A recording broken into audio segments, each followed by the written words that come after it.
మీరు ఏ కోరికతోనైనా చెయ్యవచ్చు. ఆయన పరబ్రహ్మస్వరూపుడై అనుగ్రహించేస్తాడు. ఎందుకంటే అలా యోగమునందు నిలబడగలిగిన ప్రజ్ఞాశాలి కనుక. శ్రీరామాయణంలో ఒక చమత్కారం ఉంది, దాని పేరే రామాయణము. రాముడితో మిగిలిన వ్యక్తులందరూ నడుస్తారు. అసలు రాముడు కనిపించని కాండ ఉండదు సుందరకాండ వినా. సుందరకాండలో రాముడు కనపడకపోయినా రామ కథ ఒకటికి 10 మార్లు చెప్పబడుతుంది. అటువంటి రామచంద్రమూర్తి వలన ఉపకారము కాని ప్రత్యుపకారము కాని పొందని వాడు రామాయణమనందు లేడు. ఆయనకి ఉపకారం చేసిన వాళ్ళందరికీ ప్రత్యుపకారం చేశారు. ఒకవేళ ఉపకారం చేయకపోయినా ఉపకారం చేశారు. కానీ ఆయన ఉపకారాన్ని పొంది కూడా ప్రత్యుపకారం నేను చెయ్యలేను అని చెప్పింది ఎవరితో అంటే ఒక్క హనుమతోని చెప్పారు. రామాయణ పరిసమాప్తి సమయంలో హనుమని దగ్గరికి పిలిచి గట్టిగా కౌగిలించుకుని ఒక మాట అన్నారు. మదంగే జీర్ణతాం యాతు యత్పయోపకృతం కపేహి నరహ ప్రత్యుపకారాణం అపత్సాయ అతిపత్రతాం అన్నారు. హనుమా, నువ్వు చేసిన ఉపకారము నా శరీరమునందు జీర్ణమైపోవుగాక. ఎందుకని? నువ్వు నాకు చేసిన ఉపకారానికి నీకు ప్రత్యుపకారం చెయ్యడం ఇక సాధ్యం కాదు. నేను కష్టంలో ఉంటే నువ్వు నా భార్య యొక్క జాడ కనిపెట్టావు. ఇప్పుడు నీకు ప్రత్యుపకారం చేయాలంటే నీకు అటువంటి కష్టం కలగాలి. కోరచ్చా నేను? అందుకని నేను కోరను. నీకు అటువంటి ఆపద రాదు. కాబట్టి నీకు నేను ప్రత్యుపకారం చెయ్యలేను. నీవు చేసిన ఉపకారము నా శరీరమునందు జీర్ణమైపోవుగాక అని కౌగలించుకున్నారు. హనుమ ఒక్కరు తప్ప రామాయణం మొత్తం మీద ఈ స్థితిని పొందిన వారు వేరొకరు లేరు. అందుకే రామచంద్రమూర్తి అవతార పరిసమాప్తి సమయంలో ఆయనతో అందరూ వచ్చేస్తానని వెనక వెళ్ళిపోతున్నప్పుడు హనుమని కూడా అడిగారు. హనుమ, నువ్వు వస్తావా అని అడిగారు. రామచంద్ర ప్రభో, మీరొకటి, మీ కథ ఒకటి, మీ నామం ఒకటి కాదు. ఎక్కడ ఏమి తెలిసినా తెలియకపోయినా రామనామము రామనామము రమ్యమైనది రామనామము అంటే అక్కడ పెడతా. రామ కథ చెప్తే పెడతా, రామాయణం చెప్తే పెడతా. ఇప్పుడు రాముడు అన్నాడు, మక్కథా ప్రచరిష్యంతి యావల్లోకే హరీశ్వర తావద్రవస్య సుప్రీతో మద్వాక్యమనుపాలయ. రామశాసనం హనుమకి. ఎక్కడ రామనామం చెప్పినా, ఎక్కడ రామ కథ చెప్పినా, ఎక్కడ రామాయణం చెప్పినా హనుమాను అక్కడికి వెళ్ళి కూర్చుని వింటూ ఉండు. హనుమ సభలోకి వచ్చారు అంటే సభలో ఉన్న వాళ్ళందరికీ మంగళమే. నన్ను నమ్మండి, చచ్చిపోయేవాడు కూడా బతుకుతాడు. హనుమ దర్శనం అంత గొప్పది. ఆయన దర్శనం చేస్తే చాలు. నిన్న మీతో చెప్పా, సంధ్యాకాల దర్శనంతో సమానం. ఉపద్రవాలు కూడా తొలగిపోతాయి. అంత శక్తివంతం హనుమత్ దర్శనం అంటే. అటువంటి హనుమ సభలోకి ప్రవేశిస్తారు, ప్రవేశించి అనుగ్రహిస్తారు. ఎందుకని అంటే పైన రామశాసనం ఉంది. ఇదే మహానుభావుడు తులసీదాస్ గారి జీవితంలో జరిగింది. తులసీదాస్ గారు ప్రతిరోజు గంగానదిలో స్నానం చేసి చెంబుతో కాసిన నీళ్లు తీసుకొచ్చి రావి చెట్టు మొదట్లో పోసి రావి చెట్టు కింద కూర్చొని తపస్సు చేస్తుండేవారు. ఆ రావి చెట్టు మొదట్లో గంగ నీళ్లు పోస్తుంటే గంగాజలం తగిలిందో ఏమో ఒక బ్రహ్మరాక్షసుడు పైనుంచి కిందకి దిగాడు. బ్రహ్మరాక్షసుడు అంటే ఎవరు అనుకుంటారేమో, వేదం చదువుకుని కూడా దొంగతనాలు లాంటివి చేసి బ్రతికిన వాళ్ళు బ్రహ్మరాక్షసులు అవుతారు. పతంజలి చరిత్రలో చెప్తారు. కాబట్టి అటువంటి బ్రహ్మరాక్షసుడు క్రిందకి దిగి అన్నాడు, నువ్వు నాకు మహోపకారం చేశావు. ఎప్పటి నుంచో ఈ చెట్టు మీద పడున్నాను. నువ్వు గంగాజలాన్ని తెచ్చి ఈ చెట్టు మొదట్లో పోసినప్పుడు గంగాజల స్పర్శ చేత నా పాపం శమించింది. నేను సాధారణ రూపాన్ని పొందాను. నీకు నేను ప్రత్యుపకారం చెయ్యాలనుకుంటున్నాను. నీవు రామదర్శనం కోసం పరితపిస్తున్నావు. నీకు రామదర్శనం కావాలి అంటే చేయించగలిగిన వారు హనుమ ఒక్కరే. హనుమ రోజు వస్తుంటారు. ఎక్కడికి వస్తారో తెలుసా? ఎక్కడెక్కడ రామనామం జరుగుతుందో, ఎక్కడెక్కడ రామనామం ప్రస్తావనకు వస్తుందో, ఎక్కడెక్కడ రామ కథ చెప్పబడుతుందో అక్కడ ఉంటారు. కాశీలో హనుమాన్ ఘాట్ లో ఒక వ్యక్తి రోజు రామాయణం చెప్తున్నాడు. అక్కడికి వచ్చి కూర్చుంటారు. ఎలా గుర్తుపడతావో తెలుసా? అందరికన్నా ముందు సభలోకి వస్తారు. అందరికన్నా ఆఖరణ కళ్ళ నీళ్ల పెట్టుకుని ఒక్కడు తలదించుకుని నడిచి వెళ్ళిపోతూ ఉంటాడు. నువ్వు గుర్తుపట్టి వెంట వెళ్ళు అన్నారు. అప్పుడు ఆ రూపంలో వెళ్ళారు.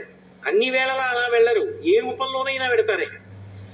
కాబట్టి తులసీదాస్ గారు హనుమాన్ ఘాట్కి వెళ్ళి కూర్చున్నారు. అందరికన్నా ముందు ఒక వ్యక్తి వచ్చాడు రామాయణం వినడానికి.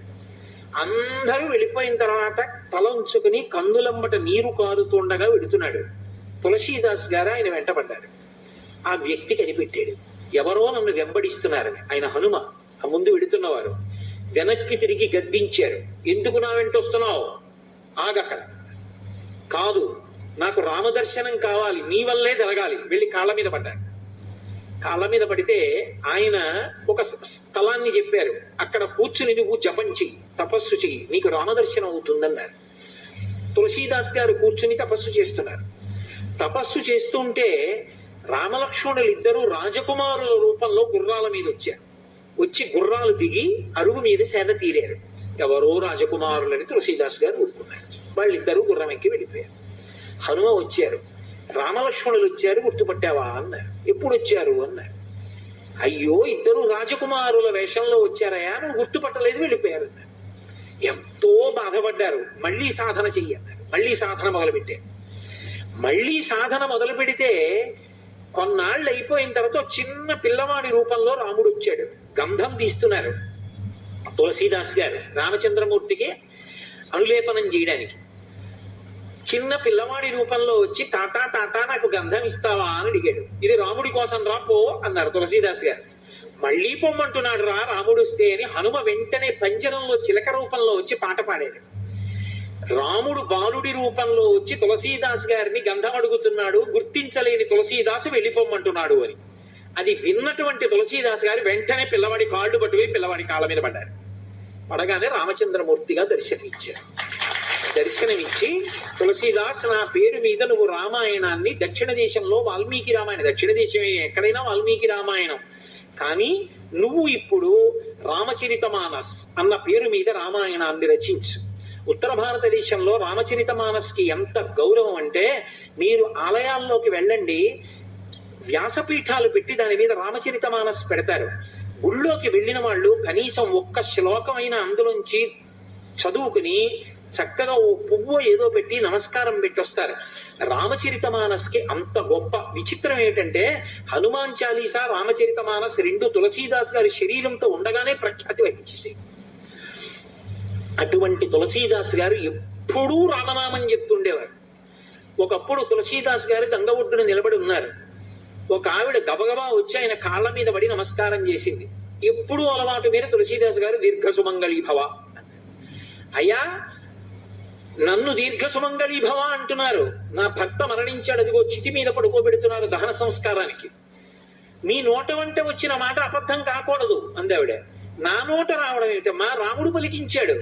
ఆయన వెంటనే అక్కడికి వెళ్ళి ఆ కమండలంలో నీళ్లు తీసి ఆ శవం మీద చల్లి రామనామం చెప్పారు. చటుక్కున లేచి కూర్చున్నాడు. ఇది చూశారు పాదుషా యొక్క గూఢచారులు ఆ గంగా తీరంలో తిరుగుతూ. తులసీదాస్ గారి దగ్గర రకరకాలైనటువంటి విన్యాసాలు ఉన్నాయి, ఆయన ఏమైనా చెయ్యగలడని పాదుషాకి చెప్పారు. పాదుషా తులసీదాస్ ని పిలిపించారు. పిలిపించి, నువ్వేమిట చచ్చిపోయిన వాడిని బతికించావుట, ఏవి కొన్నటువంటి వింత చేష్టితములు చెయ్యన్నారు. తులసీదాస్ గారు అన్నాడు, వింత చేష్టితములు చేయడానికి నేను గారడి వాడినా కాదు, రాముడు నన్ను పనిముట్టుగా అనుగ్రహించాడు, అది రామానుగ్రహం అన్నాడు. అంటే నేను చెప్పిన మాట పాటించట్లేదు కాబట్టి కొరడాలతో కొట్టండి అన్నాడు. అంటే అప్పుడు హనుమాన్ చాలీసా చేశారు తులసీదాస్ గారు. కళ్ళు మూసుకుని హనుమని తెలుసుకుని హనుమాన్ చాలీసా చేస్తుంటే భటులు వచ్చి కొరడాలు పట్టుకుని కొట్టడానికి పైకెత్తుతున్నారు.